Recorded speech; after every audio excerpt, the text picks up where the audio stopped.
క్రీస్తునందు ప్రియ సహోదర సహోదరులకు క్రీస్తు యేసు పరిశుద్ధ నామమున వందనములు తెలియజేయచ్చు. యేసు ఇచ్చు ఆశీర్వాదము అనే ఈ కార్యక్రమమును మన్నా టీవీ ద్వారా వీక్షించుటకు మిమ్మల్ని ప్రేమతో ఆహ్వానిస్తూ ఉన్నాను. నేటి వాక్యము నిమిత్తమై చిన్న ప్రార్థన చేద్దాం. మహాపరిశుద్ధుడైన తండ్రి, కృప కలిగిన దేవా, మహోన్నతమైన నీ నామమునకు స్తుతులు. నీవు మా జీవితంలో ఇచ్చిన గొప్ప క్షేమము కొరకు, కాపుదల కొరకు వందనములు. మరి ఒకసారి నీ పాదములు చెంతకు వచ్చాం ప్రభా, జ్ఞాపకం చేసుకోండి. యేసు ఇచ్చే ఆశీర్వాదము ద్వారా ప్రభా చెప్పబడుతున్న ఈ మాటలు అనేకులకు మేలుకరమైనవిగా, ఆశీర్వాదకరమైనగా ఉండటానికి సహాయం చేయండి. హృదయములను పరిశీలించి పరిశోధించే గొప్పవైన నీ మాటలు ప్రభా అనేకులకు ప్రభా చేరగలుగునట్లుగా సహాయం చేయండి. నీ పరలోక దర్శనమును మేమందరము చూసినట్లుగా నీ కృప చూపండి. నేటి వాక్యము ద్వారా మీరే మాతో మాట్లాడి మమ్మల్ని దర్శించమని యేసునామమున వేడుచున్నాను తండ్రి, ఆమెన్. మరి ఒకసారి క్రీస్తు యేసు పరిశుద్ధ నామమున మీ అందరికీ నా హృదయపూర్వక వందనములు తెలియజేయచ్చు ఉన్నాను. లూకాసు వార్త 16వ అధ్యాయము 20-21 వచనాలను చూద్దాం. లాజరు అను ఒక దరిద్రుడుండెను. వాడు కురుపులతో నిండినవాడై ధనవంతుని ఇంటి వాకిట పడియుండి అతని బల్ల మీద నుండి పడు రొట్టె ముక్కలతో ఆకలి తీర్చుకొనగోరెను. అంతేకాక కుక్కలు వచ్చి వాని కురుపులు నాకెను. 21వ వచనంలో అతని బల్ల మీద నుండి పడు రొట్టె ముక్కలతో ఆకలి తీర్చుకొనగోరెను. మనము ధనవంతుడు లాజరు సంబంధించిన వృత్తాంతాన్ని అనేక మార్లు మనం చదివి ఉంటాము, విని కూడా ఉంటాం. ధనవంతుడు ఎంత సౌఖ్యమును సుఖమును అనుభవించినాడో, ఊదారంగు బట్టలు, సన్నపు నార వస్త్రములు వేసుకొని తన జీవితమంతా సుఖమును అనుభవించడానికి అతను ముందుకు కొనసాగుతూ ఉన్నాడు. కానీ లాజరు అనే వాని విషయం ఏం చెప్పబడిందంటే, అతడు దరిద్రుడు, కురుపులతో నిండినవాడై ధనవంతుని ఇంటి వాకిట పడి ఉన్నాడంట. లాజరుని ఇంగ్లీష్ వర్షన్లో a beggar full of sores అని రాసి ఉన్నది. బెగ్గర్ అంట, అడుక్కునేవాడు, శరీరం నిండా కురుపులతో నిండి ఉన్నవాడు. కుక్కలు వచ్చి వాని కురుపులు నాకెను అని చెప్పబడింది. ధనవంతునిలో లాజరులో కొన్ని సుగుణాలు, మంచి లక్షణాలు ఉండడాన్ని మనం ఇక్కడ గమనించవచ్చు. మొట్టమొదటిగా ధనవంతుని విషయం చూద్దాం. ధనవంతుడు ఏం చేశాడంటే, తన గృహం ముందు, తన ఇంటి ముందు పడి ఉన్న లాజరుని అక్కడి నుంచి పంపించి వేయాల, వద్దని చెప్పలేదు. సహజంగా ధనవంతులైన వాళ్ళు వాళ్ళ ఇంటి ముందు కనీసం చిన్న చిన్న గుడిసెల్లో ఉన్న ఇళ్ళు కూడా ఉండడానికి వీల్లేదు, వాటిని అక్కడి నుంచి తీసేయాలని చూస్తూ ఉంటారు. కానీ ఈ ధనవంతుడు అట్టివాడు కాదు. తన ఇంటి ముందే ఉన్న అత్యంత నీచమైన స్థితిలో లేకపోతే బాధలో ఉన్న పరిస్థితుల్లో ఉన్నా సరే లాజర్ను తన ఇంటి ముందు ఉండనిచ్చాడంట. ఈ దినాల్లో కూడా మనం చూస్తూ ఉంటాము, అన్యులైన వారు, మనతో పాటు తిరిగే అన్యులైన సహోదరులు సహోదరీలు, వారు కూడా న్యాయాన్ని, నీతిని లేకపోతే ఈ లోక సంబంధమైన న్యాయాన్ని ప్రేమించేవారుగా ఉంటారు.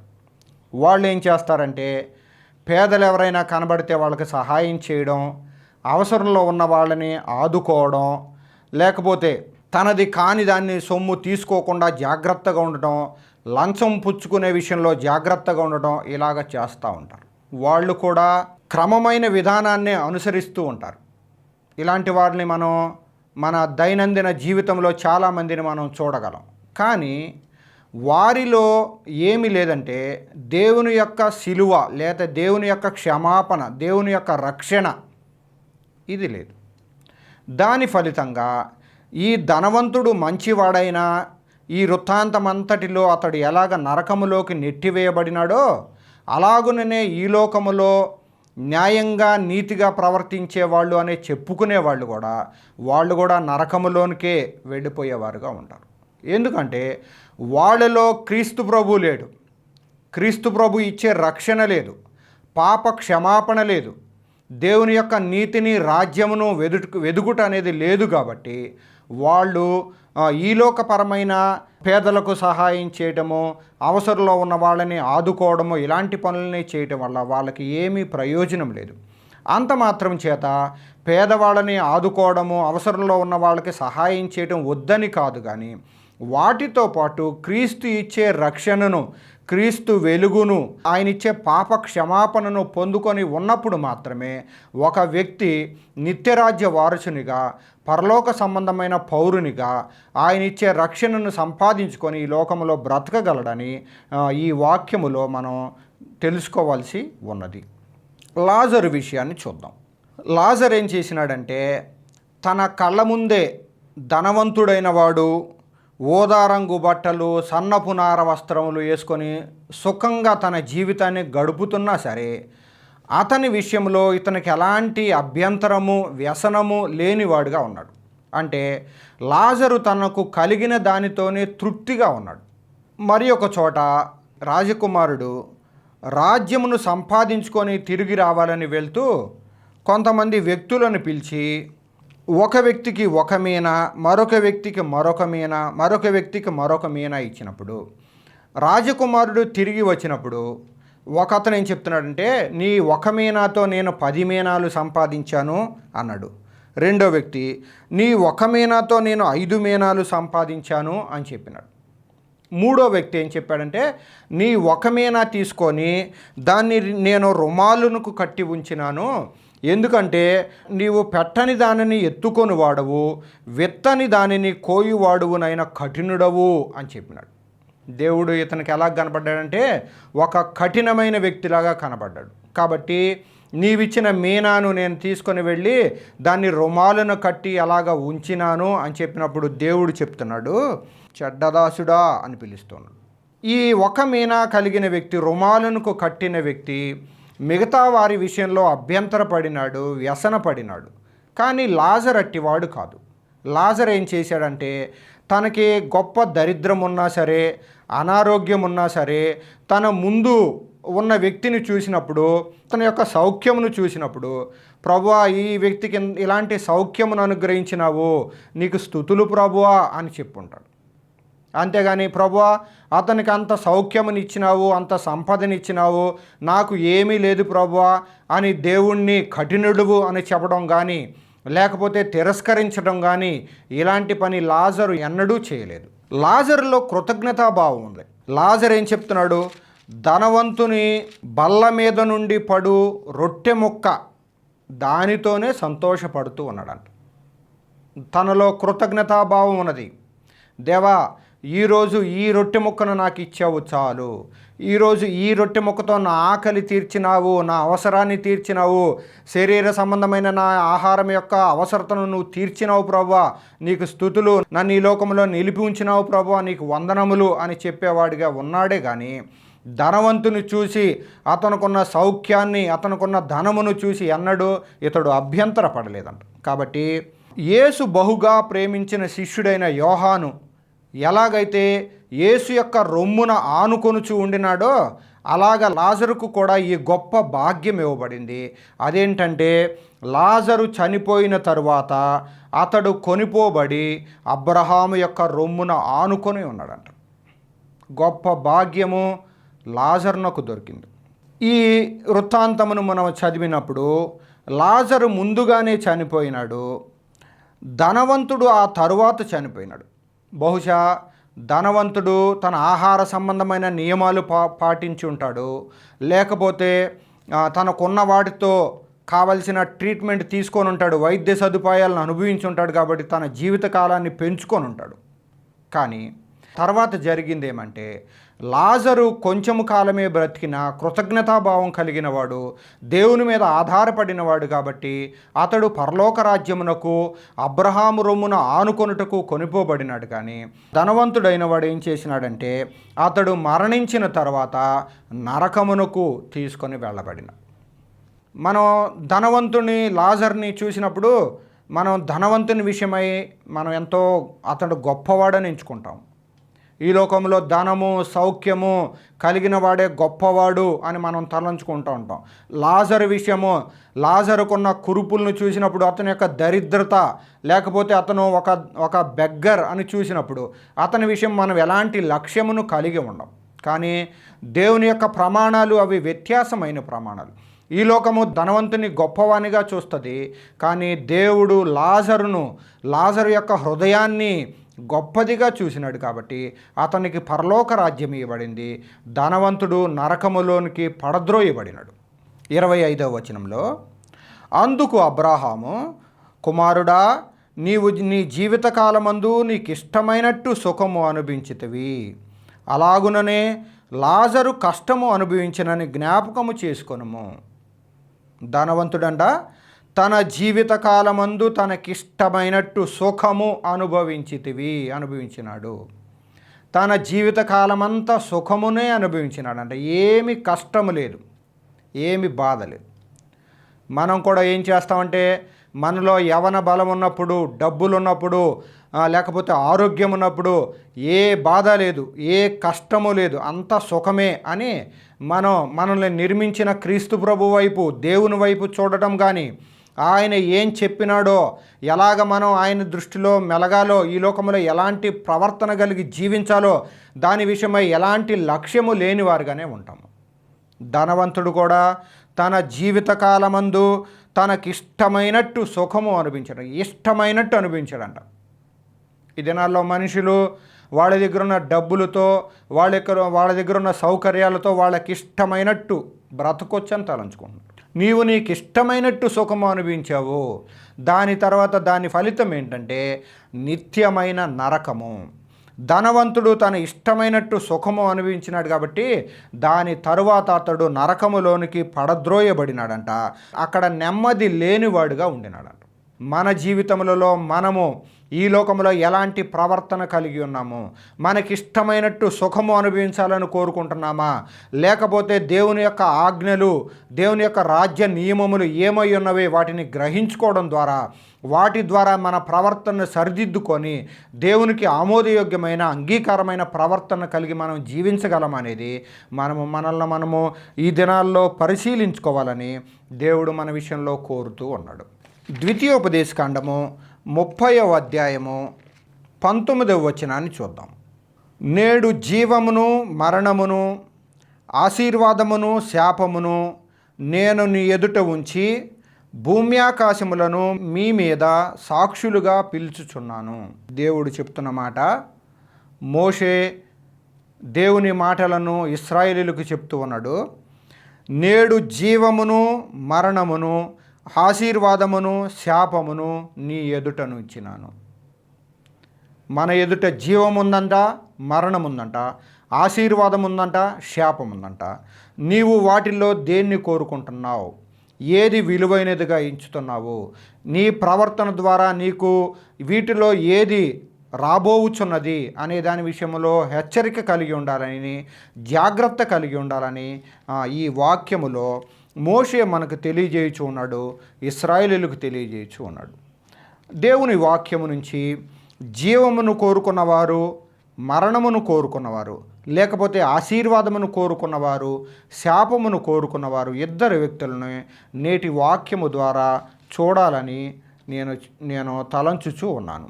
మత్తయి సువార్త 15వ అధ్యాయము 27వ వచనాన్ని చూద్దాం. ఆమె, నిజమే ప్రభువా, కుక్క పిల్లలు కూడా తమ యజమానుల బల్ల మీద నుండి పడు ముక్కలు తినును గదా అని చెప్పాను. యజమానుల బల్ల మీద నుండి పడు ముక్కలు తినుట అనే విషయం గురించి ఇక్కడ చెప్పబడింది. యేసు ప్రభు అంట తూరు సీదోను అనే ప్రాంతంలోకి వెళ్ళినాడంట. ఆ ప్రాంతానికి సంబంధించిన ఒక స్త్రీ, ఆమె కనాను స్త్రీ అని చెప్పబడింది. కనాను స్త్రీ ఒక ఆమె యేసు ప్రభు దగ్గరకు వచ్చింది. ఆమె ఏం చేస్తుందంటే, నా కుమార్తె దయ్యము పట్టి బహు బాధపడుచున్నదని కేకలు వేసెను. నా కుమార్తెకు దయ్యము పట్టి బహు బాధపడుచున్నది ప్రభువా, నీవే ఆ దయ్యము నుంచి తనను విడిపించాలి అని అడుగుతూ ఉన్నది. ఏ స్త్రీ ఈమె కనాను స్త్రీ. మార్కు సువార్తలో రాయబడింది, సురోఫెనికయ వంశమందు పుట్టిన గ్రీసు దేశస్థురాలు అని రాయబడింది. కనాను స్త్రీలు లేకపోతే కనాను జాతుల వాళ్ళు దేవుని వాక్యమును బట్టి మనం చూచినప్పుడు వాళ్ళు వర్తకులు, వ్యాపారం చేసేవాళ్ళు. వర్తకులైన వాళ్ళు బహుధనమును, బంగారమును, ఈలోకపరమైన సౌఖ్యములను కలిగి ఉంటారు. కాబట్టి వాళ్లకు మరొక ఆలోచన, మరొక దాని మీద దృష్టి ఉండదు. వాటినే పెంచుకునే విధానములో వాళ్ళ యొక్క జీవితము కొనసాగుతూ ఉంటుంది. కనాను స్త్రీ వ్యాపార సంబంధమైన గృహాలలో పుట్టిన స్త్రీ. వీళ్ళు సురోఫెనికయ సంబంధించిన వంశంలో పుట్టిన వాళ్ళంట. బాగా ఎత్తుగా, దృఢంగా ఉండేవాళ్ళంట, అందంగా ఉండేవాళ్ళంట. అందంగా ఉంటారు కాబట్టి సహజంగా గర్వంతో కూడా ఉంటారు వీళ్ళు. కాబట్టి యేసు ప్రభు ఏం చేసినాడంటే, సురోఫెనికయ స్త్రీ ఎట్లాంటిదో, ఈ కనాను స్త్రీ ఎలాంటిదో, తనను తాను తగ్గించుకోగలదో లేదో, లేకపోతే గర్వముతో తిరిగి వెళ్ళిపోతుందేమో అని చూడడానికి ఈమె వచ్చి కేకలు వేస్తూ ఉందంట. దావీదు కుమారుడా, నన్ను కరుణింపుము, నా కుమార్తె దయ్యము పట్టి బహుబాధపడుచున్నదని కేకలు వేసిందంట. అందుకు ఆయన ఆమెతో ఒక్క మాట అయినను చెప్పలేదు. యేసుప్రభు చూడండి, అందుకు ఆయన ఆమెతో ఒక్క మాట అయినా చెప్పలేదంట. నా కుమార్తె దయ్యము పట్టి బహుబాధపడుచున్నదని కేకలు వేసినా సరే, ఆ కేకలకు శిష్యులు అంటున్నారు, ఈమె కేకలు వేయుచున్నది కనుక ఈమెను పంపివేయమని ఆయనను వేడుకొనగా, యేసుప్రభు దగ్గరికి వచ్చి ఈమె కేకలు వేస్తుంది ప్రభా, ఈమెను పంపే అని చెప్తున్నారు. కానీ యేసుప్రభు మాత్రం ఒక్క మాట అయినా చెప్పలేదంట.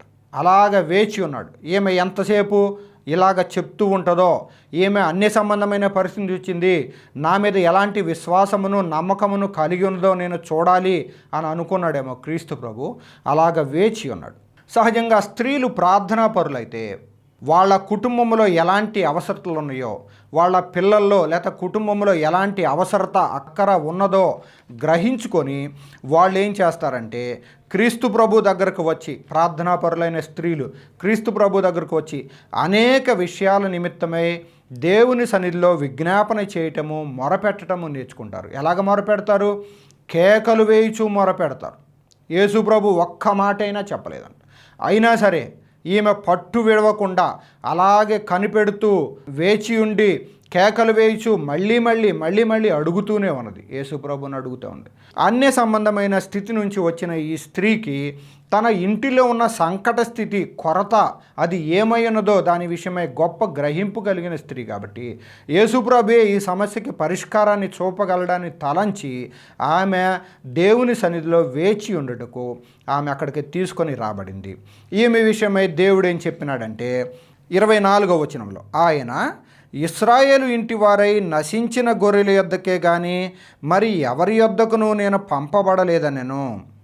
దేవుడు చెప్తున్నాడు, ఇశ్రాయేలీయుల్లో నశించిన గొర్రెల యొద్దకే నేను పంపబడ్డాను, ఇశ్రాయేలీయుల కొరకే నేను ఉన్నాను, వారి యొక్క అవసరాలు తీర్చుట కొరకే, వాళ్ళ రోగములను వాళ్ళ దెయ్యములను వదిలించుట కొరకే నేను ఉన్నాను అన్నట్లుగా దేవుడు చెప్పినాడు. కానీ ఈ స్త్రీ చూడండి, ఆయనను ఆమె వచ్చి ఆయనకు మొరొక్కి, ప్రభువా నాకు సహాయము చేయమని అడిగెను.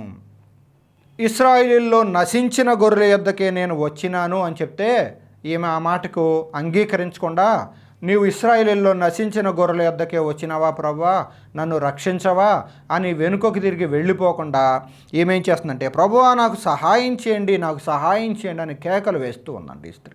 రొట్టె ముక్క తీసుకొని కుక్క పిల్లలకు వేయటం యుక్తము కాదు అని చెప్పగా 27, నిజమే ప్రభువా, కుక్క పిల్లలు కూడా తమ యజమానుల బల్ల మీద నుండి పడు ముక్కలు తినును గదా అని అడిగాను. బల్ల మీద ఉన్న రొట్టెలు కాదు ప్రభువా, బల్ల మీద నుంచి కింద పడే రొట్టె ముక్కలైనా తినడానికి అవకాశం ఇవ్వండి ప్రభువా, కుక్క పిల్లలమే ప్రభువా, అలాగా బల్ల మీద నుంచి పడే చిన్న మొక్కలు ఉంటాయి కదా, వాటినైనా తినే అవకాశం ఇవ్వండి ప్రభువా, ఆ చిన్న మొక్కలోనే ఎంతో జీవం ఉంటుంది ప్రభువా, ఆ చిన్న మొక్క దొరికితే నాకు చాలు ప్రభువా అని ఈ స్త్రీ దేవుణ్ణి బ్రతిమలాడుకుంటూ ఉన్నది. దేవుడు ఏం చేసినాడంటే, అందుకు యేసు, అమ్మా నీ విశ్వాసము గొప్పది, నీవు కోరినట్టే నీకు అవునుగాక అని ఆమెతో చెప్పాను.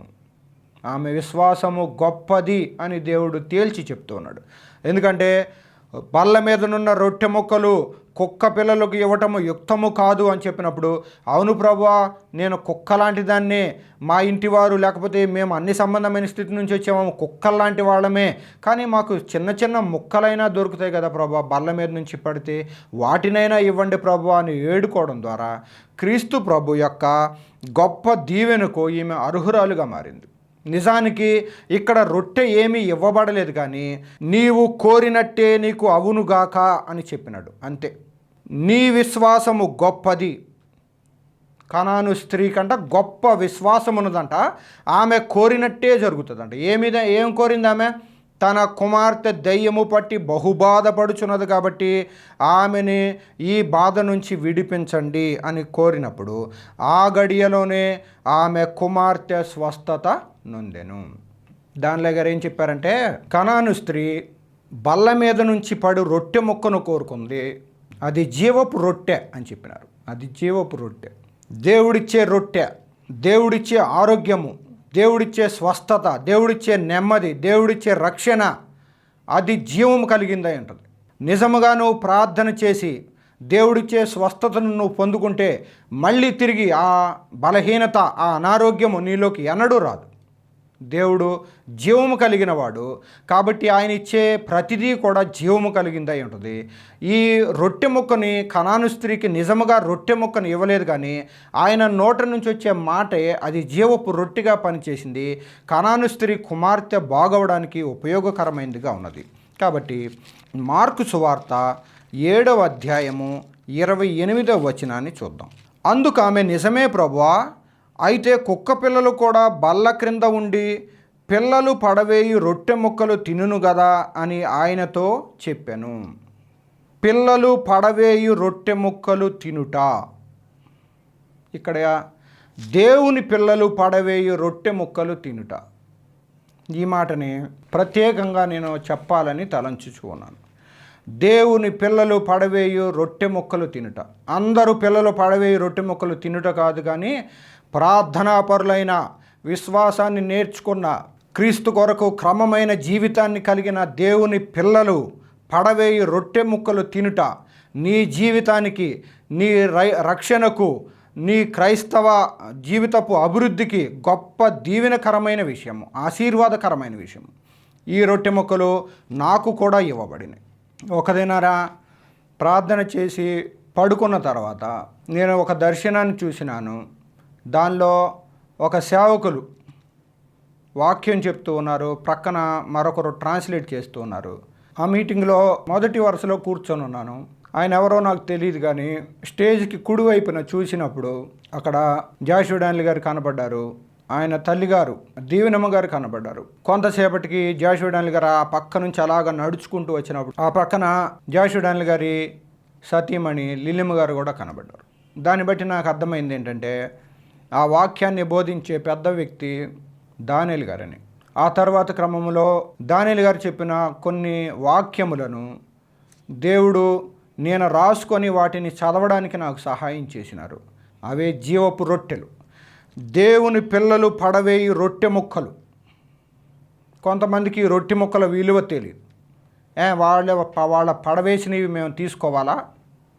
కనాను స్త్రీ అలాగా అని ఉంటే, ఇశ్రాయేలీల్లో నశించిన గొర్రెల యొద్దకే వచ్చాను, వాళ్ళకే రొట్టె ముక్కలు ఇస్తాను, నీకు కాదు అని చెప్పినప్పుడు, కనాను స్త్రీలు సహజంగా గర్విష్ఠులు, డబ్బు గర్వంతో వాళ్ళు ఉంటారు కాబట్టి ఆమె తిరిగి వెళ్ళిపోతే ఆమె జీవితానికి ఏమి మేలు కలిగేది కాదు. అలాగే నేను కూడా ఆ వాక్యములను రాసుకొని వాటన్నిటినీ చదివినప్పుడు వీటిలో గొప్ప లోతైన సత్యములు ఉన్నట్టు, అవి దేవుని యొద్ద బహుగా కనిపెట్టుట ద్వారా దేవుని పిల్లలు వాటిని చెప్పినట్లుగా నాకు అర్థమవుతూ ఉన్నది. అవి దొరుకుట గొప్ప భాగ్యమని నేను ఎంచుకుంటూ ఉన్నాను. అయినను వాటిని చదివి ధ్యానించుటకు, వాటిని నా జీవితంలో అన్వయించుటకు గొప్ప ప్రార్థన అవసరమైనది. తేలికైన విశ్వాసముతో, ప్రార్థనతో వీటిని నాలో జీర్ణించుకోవడం అనేది సాధ్యమయ్యే పనిలాగా నాకు కనబడట్లేదు. మోషే ఇశ్రాయేలీయులకు చెప్పినట్లుగా జీవము, మరణము, ఆశీర్వాదము, శాపము పెట్టినప్పుడు కనాను స్త్రీ క్రీస్తు ప్రభువుకు విధేయత చూపడం ద్వారా, ఆయన చెప్పిన మాటను వినటం ద్వారా, ఆయన పరీక్షించినప్పుడు ఓపికతో సహనముతో కనిపెట్టుట ద్వారా జీవమును కోరుకున్నది, ఆశీర్వాదమును కోరుకున్నది, తన కుటుంబం అంతటికి కావలసిన స్వస్థతను నెమ్మదిని కోరుకున్నది. ఇక్కడ మరి ఒక వ్యక్తిని చూద్దాము. యోహాను సువార్త 13వ అధ్యాయము 26వ వచనము 27వ వచనాన్ని చూద్దాం. అందుకు యేసు, నేనొక ముక్క ముంచి ఎవనికిచ్చెదనో వాడే అని చెప్పి ఒక ముక్క ముంచి ఇస్కరియోతు యోదాకిచ్చెను. వాడు ఆ ముక్క పుచ్చుకొనగానే సాతాను వానిలో ప్రవేశించెను. ఇక్కడ చూడండి, యేసు ప్రభు తన శిష్యులను కూర్చోండబెట్టి వారికి రొట్టెలు ఇస్తూ ఉన్నాడంట. నేనొక ముక్క ముంచి ఎవనికిచ్చేదనో వాడే అని చెప్పి, ప్రభువా ఎవరు నిన్ను అప్పగించబోతున్నారు? ఈ 12 మందిలో ఒకడు నన్ను అప్పగిస్తాడు అని నువ్వు చెప్తున్నావు కదా ప్రభువా, ఎవరు అని అడిగితే యేసు ప్రభు చెప్తున్నాడు, నేను ఒక ముక్క ముంచి ఎవనికి ఇచ్చేదనో వాడే అని చెప్పి ఒక ముక్క ముంచి ఇస్కరియోతు యోదాకిచ్చెను. వాడు ఆ ముక్క పుచ్చుకొనగానే సాతాను వానిలో ప్రవేశించెను. కనాను స్త్రీ దేవుని యొక్క జీవపు రొట్టెను పట్టుకొనగానే, దాన్ని తీసుకోగానే తన ఇంటిలోకి ఎలాంటి స్వస్థత వచ్చిందో, ఆశీర్వాదం వచ్చిందో, లేకపోతే జీవం వచ్చిందో చూసినాము. ఇక్కడ ఇస్కరియోతు యోధా గురించి చెప్పబడింది. ఇస్కరియోతు యోధా ఏం చేసినాడంటే, 12 మంది శిష్యులలో ఒకడైన ఇస్కరియోతు యోధా క్రీస్తు ప్రభువుతో కలిసి జీవించిన వాడు, ఆయనతో పలు ప్రాంతాల్లో సంచారం చేసినవాడు, క్రీస్తు ప్రభు ఎలాంటి ప్రేమను చూపినాడో, ఎలాంటి ఆశ్చర్యమైన కార్యములు చేసినాడో, దేవుని రాజ్య సువార్త విషయమై ఎలాంటి భారమును కలిగి ఉన్నాడో, ప్రేమను కలిగి ఉన్నాడో అదంతా దగ్గర నుంచి చూసినాడు. కానీ తన హృదయంలో ఉన్న ఆలోచన మాత్రము ఇతడు మార్చుకోలేదు. తర్వాత జబదయి కుమారులు యాకోబు, యోహాను, వాళ్ళిద్దరూ మొట్టమొదటి కాలంలో కోపిష్ఠులుగా ఉన్నారు. కానీ తర్వాత కాలంలో క్రీస్తు ప్రభు ప్రేమను, ఆయన యొక్క భారమును దగ్గర నుంచి చూసిన తర్వాత అలాంటి ప్రేమనే కలిగిన వారుగా యోహాను, యాకోబులు మారిపోయినారు. కానీ ఇస్కరియోతు యోధా యేసు ప్రభుతో కలిసి ఉన్నాడు, కానీ తనలో ఏ మార్పు లేదు. కొంతమంది పెద్ద పెద్ద సహవాసాలలో లేకపోతే పెద్ద పెద్ద సేవకులతో కలిసి ఉంటారు, కానీ వాళ్ళతో ఐక్యతలో ఉన్నట్టు నటిస్తారే తప్ప వాళ్ళ హృదయాలలో మార్పు మాత్రం ఉండదు. మార్పు ఉన్నట్టుగా నటిస్తూ ఉంటారు. ఆ సమయం వచ్చినప్పుడు వాళ్ళలో ఉన్న వంకర స్వభావము, వాళ్ళలో ఉన్న నటనా స్వభావం బయటకు వస్తూ ఉంటుంది. యోధా ఇస్కరియోతులో కూడా అలాగే జరిగింది. ఇతడు ఆ మొక్క పుచ్చుకొనగానే సాతాను వానిలో ప్రవేశించెను. ఈ మొక్క తీసుకున్నాడు, ఇక సాతాను తనలో ప్రవేశించిందంట. ఇక అక్కడి నుంచి అతను పని చేయడం మొదలుపెట్టాడు. ఏమంటే క్రీస్తు ప్రభును ఎలాగా అమ్మివేయాలా అని ఆలోచించుకొనొచ్చు వెళ్ళి ప్రధాన యాజకులను కలిసి క్రీస్తు ప్రభువును సిలువకు అప్పగించిన వ్యక్తిగా ఉన్నాడు. కనాను స్త్రీకి జీవపు రొట్టె అందించబడింది. ఆమె మేలుకరమైన మార్గంలోనికి వెళ్ళింది. యోధా ఇస్కరియోతు అదే ముక్కను తీసుకొని సాతాను తనలో ప్రవేశించి తన హృదయ సంబంధమైన స్థితి సరిగా లేకపోవడాన్ని బట్టి అతడు శాపమును కోరుకున్నాడు, మరణమును కోరుకున్నాడు. మీ ఎదుట జీవమును మరణమును పెట్టాను, శాపమును ఆశీర్వాదమును పెట్టినానని చెప్పినప్పుడు ఇతడేమో మరణమును కోరుకున్నాడు, శాపమును కోరుకున్నాడు. కనాను స్త్రీ జీవమును కోరుకుంది, ఆశీర్వాదమును కోరుకుంది. మనం ఈ వాక్యములను వినుచూ ఉండగా మనము మన హృదయమును బట్టి మనము ఆశీర్వాదమును కోరుకుంటామా, శాపమును కోరుకుంటామా, మరణమును కోరుకుంటామా, జీవమును కోరుకుంటామా అనేది మన చేతుల్లో ఉంది. మన ప్రవర్తన ఆధారంగానే ఉంది. మన యొక్క హృదయపు తగ్గింపును బట్టే ఉన్నది. హృదయమును సరిచేసుకోవడాన్ని బట్టే ఉంది. హృదయంలో పాపమును, దాచబడిన ప్రతి విధమైన దుష్టత్వమును తొలగించుకున్నట్టయితే మనము ఆశీర్వాదమును కోరుకునే వ్యక్తులుగా ఉంటాము, జీవమును కోరుకునే వ్యక్తులుగా ఉంటాము. లేకుండా పాత ప్రవర్తనని, లేకపోతే దేవునికి అంగీకారం కాని ప్రవర్తనని మనం కొనసాగించినప్పుడు మనము శాపమును కోరుకునే వారంగా ఉంటాము, మరణమును కోరుకునే వారంగా ఉంటాము. మన ఒక్కళ్ళకే శాపము మరణము కాదు, కానీ మన కుటుంబం అంతటికీ శాపమును తెచ్చే వారంగా ఉంటాము, మరణమును తెచ్చే వారంగా ఉంటాము. మన పిల్లలకు, తర్వాత వాళ్ళ పిల్లలకు మన తరతరములకు శాపమును అందించే వ్యక్తులుగా మనం మిగిలి ఉండగలము. కాబట్టి దేవుడు జీవమును, ఆశీర్వాదమును ఇవ్వాలని తలంచున్నాడు.